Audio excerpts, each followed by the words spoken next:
여러분은 지금 참여미디어연구소 박민 소장이 진행하는 사람과 사람을 듣고 계십니다.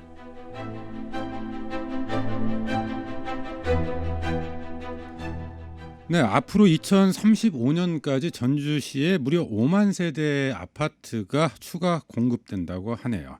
환경단체가 오늘 이런 전망 내놨는데 이 필요 공급량을 채우고도 넘친다는 건데 이 1,000만 그루 나무를 심겠다는 전주시의 선언과 무색하게 도리어 도시녹지까지 줄어들 전망이라고 하네요. 전국 환경운동연합 이정현 처장과 자세한 내용 살펴보죠. 처장님 어서 오세요. 예, 안녕하십니까. 자, 전주시 이야기하기 전에 지금 문재인 정부가 뉴딜 정책 추진한다면서 또 다른 한편에서는 이제 주택 안정화, 이를 위해서 공급 확대를 위해서 그린벨트를 해제하겠다. 뭐 이렇게 했다가 지금 철회는 했어요. 그러니까 뭐 부동산 안정 정책이라고 해서 뭐 20차, 22차 뭐 이렇게 여러 가지 부동산 정책을 내놨는데 그게 대부분 뭐 신도시를 만들거나 아파트를 짓거나 이렇게 하는 공급 위주의 방식으로 이런 문제를 풀려고 하다 보니까 최근에 이제 그린벨트 일부라도 해지를 해야 되는 거 아니냐라고 해서 사실 뭐 청와대도 이야기를 했었고요. 정부도 그랬고 여당까지도 한 목소리로 그린벨트 풀어야 된다. 뭐 국토부 장관이 사실은 뭐 총대를 맨 셈이었는데 실제 이런 부분들이 논란이 되고 근데 이제 지금 고인이 된 서울시장 같은 경우는 그린벨트를 한 평도 뭐 내줄 수 없다라고 얘기했고 도시공원 일몰제에서 도시공원도 다 지키겠다고 했었거든요. 근데 아무튼 뭐 요 정국하고 좀 맞물리면서 이제 그린벨트가 뜨거운 논란이 됐었는데 어쨌든 대통령이 정리를 했습니다. 그러니까 앞으로 공급 문제만 가지고 해결할 수가 없고 뭐 보유세라든지 세금 문제, 과세를 내서 이 문제를 해결할 거고 적어도 그린벨트라고 하는 개발 제한 구역 녹지를 훼손해서 아파트 짓는 일은 더 이상 없겠다라는 게 이 정부의 원칙이다 이렇게 발표를 했었죠. 근데 어쨌든 주택 가격이 좀 안정되지 않으면서 근데 계속해서 나오는 이야기가 이 주택 공급을 더 늘려야 된다 이런 이제 목소리는 계속 나왔었어요. 그렇죠. 근데 우리 처장님께서는 주택 공급이 능사는 아니다 이런 입장이신 거죠. 그러니까 저는 과거에 집은 소유 개념이었는데요. 지금은 이제 주거 개념으로 바뀌어야 될 것 같고요. 더욱이 집을 투기로 삼는 일은 진짜 없어져야 된다 이렇게 생각을 합니다. 그래서 저는 공공이 앞으로 집을 짓는다고 보면 뭐 장기 임대 아파트라든지 이런 방식으로 집을 지어야 되고요. 집을 투기의 수단으로 삼는 사람들한테는 엄청난 과세를 통해서 보유세를 좀 부과하는 방식으로 문제를 풀어야 되지 않을까 이렇게 보고 있습니다. 그러니까 집을 투기의 수단으로 삼는 상황이 계속된다면 아무리 공급을 늘려도 별무소용이다. 그렇죠. 새로운 택지 개발을 한 곳을 찾아서 신규 아파트 가격은 계속 올라가는 거죠. 그렇게 되면 바로 직전에 있는 아파트 떨어지고요. 좀 더 그 전에 지었던 아파트 떨어지고 원도심은 바닥을 치는 거죠. 그래서 계속 이런 악순환이 반복될 수밖에 없는 거고 결국 투기꾼들의 잔치판이 집이 돈 버는 수단으로 되는 사회는 정상적인 사회가 아니라고 볼 수 있죠. 참 그러니까 이 생각을 해보면 주택 공급량이 100%를 넘기는 거잖아요. 그렇죠. 넘기는데도 불구하고 계속 수요와 공급이 불일치하고 주택 가격은 계속 상승하고 좀 이런 것들이 과연 공급을 확대한다고 해서 해결될 수 있을까? 근본적인 좀 의문을 제기하시는 것 같네요. 맞습니다. 자, 이런 상황에서 최근 전주에도 아파트가 참 많이 늘었어요. 그렇죠. 곳곳이 뭐 택지 개발했고요. 뭐 저희가 속가가로 보면 혁신도시 이후에 만성지구, 효천지구, 에코시티 뭐 그다음에 뭐 얘기되고 있는 게 천마지구, 전주역 배우지 뭐 이런 곳들이 굉장히 많고요. 재개발 재건축은 또 굉장히 많습니다. 현재 진행되고 있는 재개발 재건축 지역만 한 8개 지역이 넘어가니까요. 이쪽. 근데 실제로 이제 아파트가 그러면 적정한 수준이냐 공급이 이건 따져봐야 되잖아요. 일단 인구는 정체 내지는 줄어든다고 하더라도 가구 수가 그러니까 1인 가구들이 늘어나지 않습니까? 그렇죠. 가구 수가 좀 늘어나지는 않았나요? 일정 부분 이제 지난 5년간의 인구 추이, 가장 최근의 인구 추이를 보면 약 4,000명 정도가 늘었습니다. 근데 이제 이게 뭐 외부에서 좀 유입된 인구가 좀 있는 거고요. 타시군에서 유입. 근데 이 4,000명의 인구가 한 곳으로 집중하는데요. 북부권만 인구가 늘었습니다. 북부권만 인구가 한 26% 정도 늘었고요. 나머지 그러니까 전주를 5개 생활권으로 나누거든요. 중앙, 동부, 서부, 뭐 북부 이렇게 나누는데 북부권만 올랐는데 그 인구가 늘었는데 이게 이제 에코시티라든지 이쪽 개발하면서 인구가 급증하게 되면서 이제 늘었던 거고요. 다른 데는 다 줄었습니다. 네. 이제 그런 것들을 생각을 해서 이제 인구 계획을 짜잖아요. 그다음에 아까 1인 가구가 줄어들고 세대 수가 좀 줄어드니까 집이 조금 더 늘어나야 된다. 이런 네. 부분들을 그러니까 도시 계획을 수립하면서 도시 기본 계획이라는 걸 세웁니다. 그래서 지금 2018년에 지금 수립을 해서 이거는 이제 2035년 계획을 현재 세우고 있거든요. 네. 그 계획상에 인구를 얼마나 둘 건지, 그다음에 아까 말한 대로 세대 수는 몇 명으로 할 건지 이걸 계산해 보면 현재 집하고 늘어난 인구 대비 세대 수 평균을 나누면 필요한 집이 나오잖아요. 네. 근데 제가 여러 가지 이제 뭐 공원에 아파트를 짓는 문제라든지 외곽에 바람길을 차단하는 고층 아파트 문제라든지 결국 이게 우리 도시민의 삶의 여건을 떨어뜨리는 거잖아요. 그래서 도시환경 문제에 관심을 갖게 됐는데 최근에 이 그 2035 도시 기본계획 자료를 한번 쭉 검토를 해보니까요.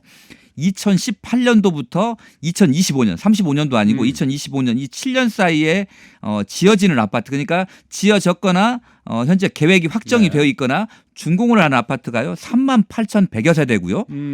그다음에 여기에 현재 지금 언급이 되고 있는 이 포함은 안 되어 있지만 가련산 지구의 아파트 네. 그다음에 천마지구의 3,100여 세대 그다음에 전주 역세권의 7,834세대 요거를 더하게 되니까 약 5만 1,000세대가 늘어난다. 네. 7년 동안에 늘어나는 게 5만 1,000세대고요. 그 외에 이제 뭐 이제 재개발 재건축 조합들이 현재 또 준비를 하고 네.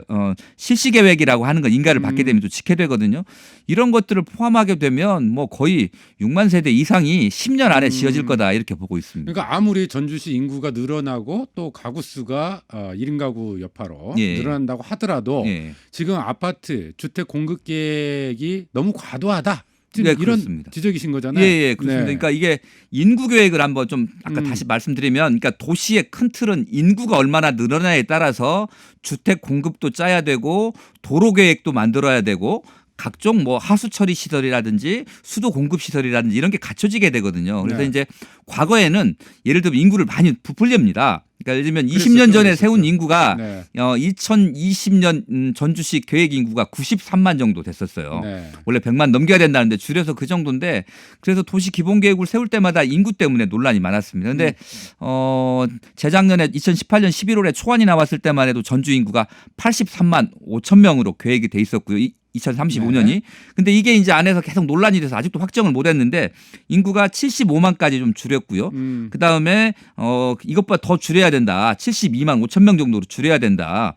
또 어떤 분들은 70만도 충분하다. 그래도 앞으로 5만 명 늘어나야 되는데 그거 가능하지 않다. 이렇게 보시는 분들이 계시는데 이 인구에 따라서 현재 공급되는 주택 양을 계산을 한번 해보니까 주택 수요에 비해서 1.5배에서 2배 정도가 많은 많다. 네, 양입니다. 네. 그렇게 되면 아까 말씀드린 대로 새로운 택지 뭐 지금 가장 최근에 입주한 데가 이제 전주 에코시티 그 전에 이제 만성 그다음에 효천 그다음에 뭐 혁신 이렇게 지구들이 돌아가면서 이제 새 아파트들이 가격대를 계속 끌어올리면 올라가는 거잖아요. 가격도 엄청 올랐어요. 예. 네. 그런데 그 아래쪽 원도심들은 주택 가격은 떨어지고 거래도 잘 안 되죠. 이렇게 되니까 우리 시민들의 상실감이 굉장히 크거든요. 네. 뭐 그런 부분들. 일단은 그 아파트는 계속 늘어났고 또 실제 도시계획의 근거에 봐도 네. 지나치게 공급 계획이 많은 거 아니냐, 공급량이 네, 많은 거 그렇습니다. 아니냐 이런 예. 지적이시고 가격 이야기를 해주셨는데 가격도 최근에 전주시 아파트 가격이 급격하게 올랐죠. 그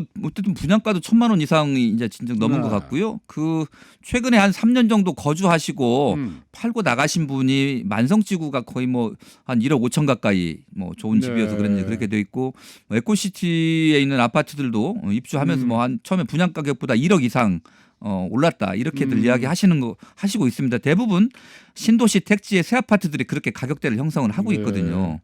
그래서 뭐 알겠습니다. 근데 앞서 이제 수요에 비해서 공급이 한 1.5배에서 2배 정도 될 것 같다 이런 말씀을 하셨는데 예, 이게 예. 그 주택 공급률 뭐 이런 게 있잖아요. 뭐 그런 그렇죠. 공식적인 통계는 안 나와 있습니다. 공식적인 통계 2018년 네. 거를 보니까 현재 4%예요. 네. 104.4%. 전주시가. 예, 전주시가 네. 그렇게 돼 있고 뭐 오늘 기자회견 했는데 다른 기자분들이 뭐 자료 가져와 가지고 네. 실제 더 넘는 것 같기도 하다 이렇게 돼 있는데 음. 어쨌든 그 지금 전주시가 그 제출한 자료에 하면 104% 정도니까요. 네. 일단 100%는 이미 넘어 있다라고 2018년 기준에 넘어 있는 거고 19년 20년에 또 집이 계속 그 약 14,000세대 정도 늘어났거든요. 네. 그러니까 그거 합해가 되면 뭐 굉장히 좀 더 늘었을 거다. 알겠습니다. 이렇게 보고 있습니다. 자, 근데 그런 상황에서 우리가 이제 한 가지 짚어봐야 될 게 이게 이제 공동주택이 물론 지자체라든지 정부 예. 차원에서 공공 영역에서 제공하는 것도 있습니다만 예. 민간에서 이제 아파트 짓고 이렇게 공급하는 거잖아요. 네. 그러면 그 공급량을 결정하는 건 네. 민간입니까? 아니면 지자체입니까?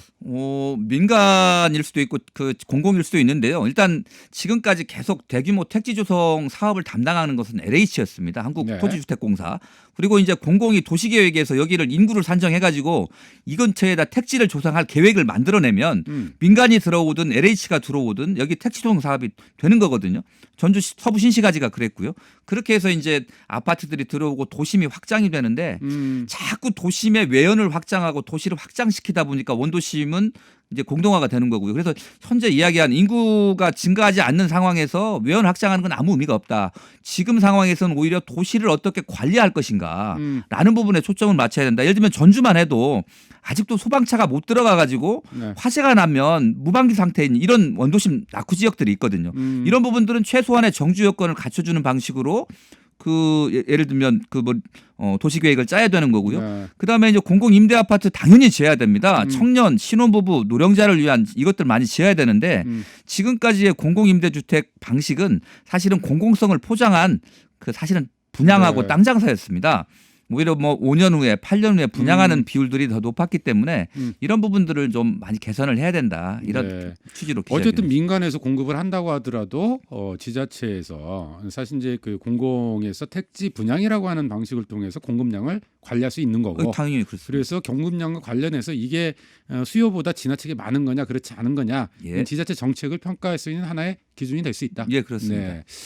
오늘 뭐 아파트 문제, 이 주택 공급 문제 이야기 다루고 있습니다만 오늘 이정현 차장님 이게 환경 전문가이신지 도시계획 전문가이신지 부동산 전문가이신지 어쨌든 이 모든 문제를 좀 전문적으로 좀 다루고 계시다. 이런 도시 환경 네. 문제에 있어서 주택은 굉장히 중요한 문제라고 저희들은 보고 있습니다. 네, 네. 정말 해박한 우리 이정현 차장님과 말씀 나누고 있는데 자 그런데 예. 자 그러면 이게 예. 뭐가 문제냐라는 질문이 나올 것 같아요. 이렇게 네. 공급이 늘어나고 있다. 예. 근데 그래서 집 없는 분들 네. 기회가 더 늘어나는 거 아니냐?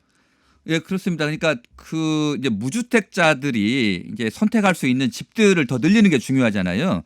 그런 의미에서 사실 공공임대주택을 대량으로 공급해야 되는 건 맞습니다. 그러니까 네. 민간이 그 누구나 다 돈이 있으면 두 채, 세 채, 네 채, 열 채를 살 수 있는 이런 집이 아니고 지금 필요한 거는 무주택자들이 우선적으로 구입할 수 있는 주택을 지어야 되는데 그게 이제 말한 소위 공공 임대주택이라고 봐야 되고 LH가 그런 역할을 하라고 공기업에 어떤 국민의 세금을 통해서 네. 주고 있는데 최근의 문제는 아까 앞서 잠깐 언급한 대로 LH가 장기 공공 임대를 그 많이 짓기보다는 분양 아파트를 짓거나 5년이나 8년 후에 다시 임대를 해서 네. 거의 시세가하고 비슷하게 분양을 하니까 논란이 되는 이런 것들을 많이 해봤습니다. 그래서 그 부분들을 좀 알겠습니다. 지적하려고 하는 거고요. 예. 다른 업계에서는 도시 녹지가 감소한다 이런 지적이세요. 예, 그렇습니다. 네. 전주에 현재 그 공공지원 민간 임대주택 공급 촉진지구 굉장히 어려운 용어인데요. 두 네. 군데가 지정이 되어 있습니다. 한 군데는 가련산, 그러니까 하가지구와 인접해 있는 가련산 공원에 민간 특례 제도를 통한 아파트를 짓겠다라는 계획이 있고요. 네. 다른 한 곳은 전주역 뒤쪽에 장제마을이라고 있습니다. 네. 전라선이 지나는 뒤쪽에 여기에 전주 역세권 개발이라고 그래서 7,834호의 대규모 택지 개발 네. 사업이 역시 민간 임대주택 공급지구라고 하는 이름으로 두 곳에서 지금 사업이 추진이 되고 있는 거죠. 근데 둘 다 문제다. 저희가 보기에는 하나는 아까 대통령께서도 그린벨트라고 하는 개발 제한 구역에 아파트를 짓는 일은 없겠다 이렇게 얘기하셨습니다. 여기가 그린벨트 지역은 아니지만 도시공원으로 묶여져 있는 곳이거든요. 가련산은. 예, 네. 그래서 가련산에 아파트를 짓는 건 안 된다 이렇게 얘기했고 전주시도 시민들의 의견을 존중해서 아파트 짓는 걸 포기하겠습니다라고 얘기를 했고요. 전주 역세권 같은 경우는 이게 공공임대 아파트 예를 들면 뭐 한 1000여 채 짓는 게 아니고 7,843세대거든요. 이 7,800여 세대이기 때문에 너무 대규모입니다. 그리고 네. 여기가 면적은 만성지구보다 작은데요.